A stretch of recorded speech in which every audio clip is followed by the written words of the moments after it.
এনেধৰণৰ গুৰু সংস্কৃতিৰ সম্পদসমূহক লৈ বেহাৰবাৰী আউটপোষ্টত মগু বুট মগু বুট মগু বুট মগু বুট তালযোৰ লৈ গৈছে খাম খাম খাম খাম খাম খাম কম্বলখন গোট তুলি নে কিবা কিবা লেপ তুলি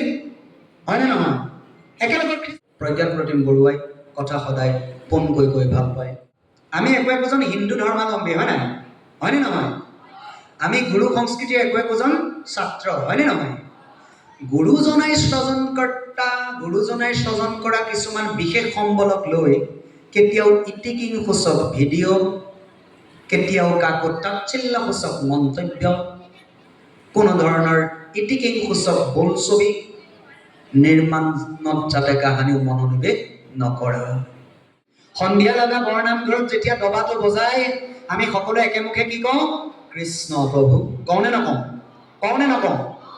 তেন্তে শংকৰদেৱ গুৰুজনাৰ সৃজিত এই অমূল্য সম্পদবিলাক যিসমূহ সম্পদে আমাৰ মনত এটা আধ্যাত্মিক চেতনা জাগ্ৰত কৰিব পাৰিছে এনেধৰণৰ গুৰু সংস্কৃতিৰ সম্পদসমূহক লৈ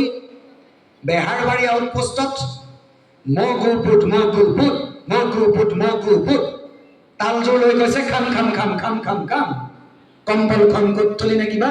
কিবা লেপ তুলি হয়নে নহয় একেলগে খ্ৰীষ্টান ধৰ্মৰ ব্যক্তিয়ে তেওঁলোকৰ সম্পদক লৈ বেয়া ব্যৱহাৰ নকৰে একেলগে ইছলামিক ধৰ্মৰ ব্যক্তিয়ে কেতিয়াও তেওঁলোকৰ কোৰাণক লৈ এনেকুৱা ফটো আমি এনেকুৱা থাৰ্ড ক্লাছ ফাল্টু কমেডি ভিডিঅ' নকৰে কিন্তু আমি কিয় অসমীয়াখিনিয়ে বাৰম্বাৰ তেতুন তাবুলি ভাওনা খাবলৈ বহিবা ধেত্তেৰি কিৰিং কিৰিং মোবাইল ফোন বুলি স্বৰ্গৰ ভিডিঅ' বনাইছিলে দেখিছা সৌখিদিনা দেখিলোঁ এক আচৰিত কাৰবাৰ শৰ্মা দোকানী নামৰ ব্যক্তিজনে কৈছে ফটো আমি কৰিছে সোঁফালৰ কিলাকটি ক্ষীত বাওঁফালৰ কিলাকটি ক্ষীত শংকৰদেৱ গুৰুজনাই সূত্ৰ নাট্য সৃজন কৰিছিল কিয় গোটেই আধ্যাত্মিক চেতনাৰ কাহিনীসমূহ সূত্ৰ নৃত্যৰ শৈলীৰ মাধ্যমেৰে ৰাইজক জনাই জাগ্ৰত কৰিব বিচাৰিছিল এক আধ্যাত্মিক চেতনা তেনে এক সম্বলক লৈ যদি এনেধৰণৰ বান্দৰামীবিলাক মাত্ৰ অসমীয়াসকলে কৰি থাকে তাক শতমুখে আজি মই বোকাঘাটৰ এই মজিয়াৰ পৰা ধিক্কাৰ দিছোঁ আৰু ভৱিষ্যতে উঠি অহা কণ কণ মইনাহঁতক প্ৰজন্মক গুৰু সংস্কৃতিক লৈ এনেকুৱা ফটুৱা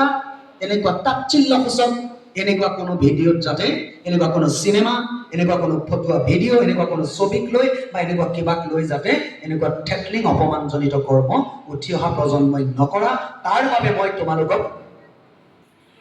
প্ৰশিক্ষক হিচাপে অনুৰোধ কৰিছোঁ আদেশ কৰা নহয় সদৌ শেষত জয় জয়তে পুনশ্চবাৰ ক্ষমা বিচাৰিছোঁ সকলোৰে ফালৰ পৰা